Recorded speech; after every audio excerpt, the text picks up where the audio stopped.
to my film and TV channel. Hope you're all staying safe and well. And I've not been able to binge watch this, but we've had a 10 episode series. I've had to be very patient and watch this one weekly, and it's on Apple TV.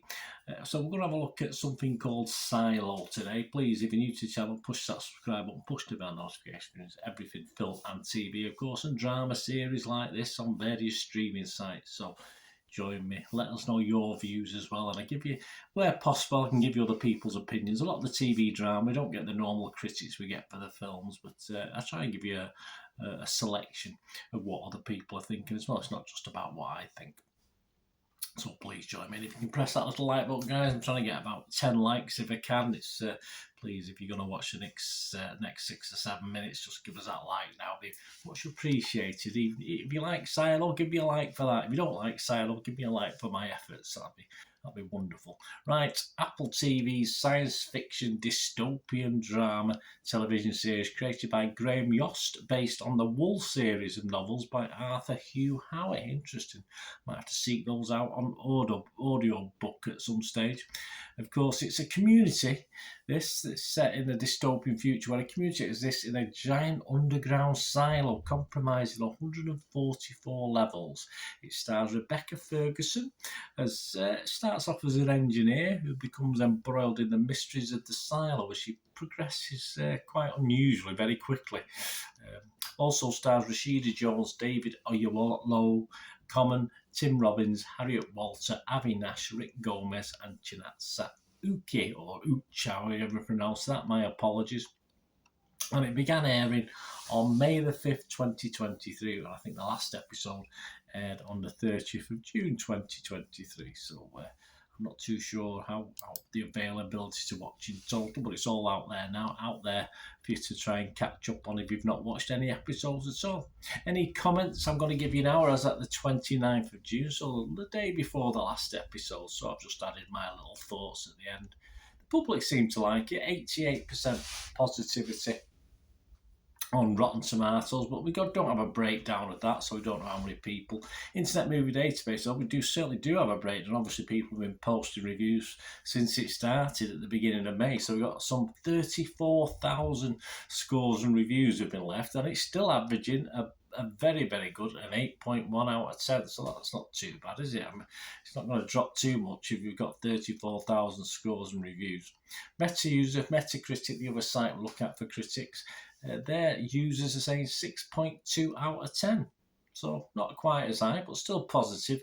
And Rotten Tomatoes reported 7.4 out of 10, 87% from their critics based on 54 critics have bothered to leave a review.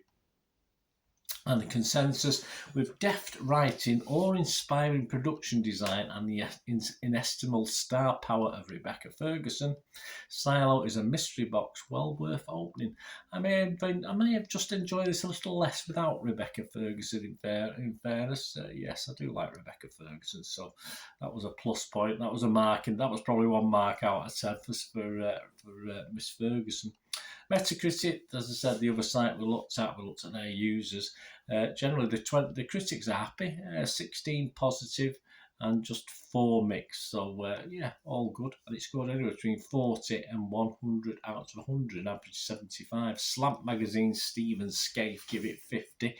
He said, showrunner Graham Yost greatly overestimates the depth of this paint-by-numbers sci-fi dystopia adapted from Hugh Howey's book series. It is a slow burn. Be very, very careful on this one, guys. It is a slow burn, and there may not be enough going on for many unless you really died in the wool sci-fi. It might be a little bit slow for a lot of watchers.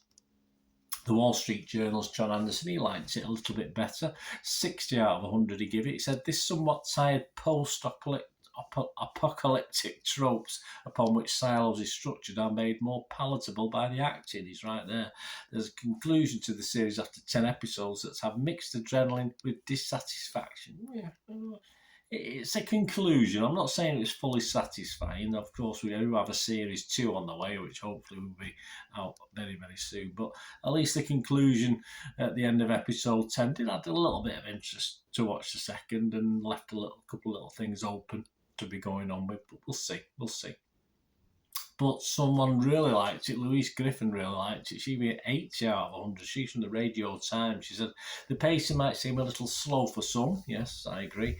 But in a sci-fi series adapting a rich world, the importance of delving deep into Juliet's backstory, into different realms of the silo, and into the history of the 100-year-old society can't be overstated. Yes, it does do time jumps backwards and forwards. So I do get a little bit confused sometimes if I take my eyes off the screen, but you more or less catch up with it. You don't need dates on the thing and stuff like that. It's what makes the final moment of the series and the very last shot of the drama so impactful. Okay, we'll go over the top on that. My thoughts, guys, before we go. I did like the series.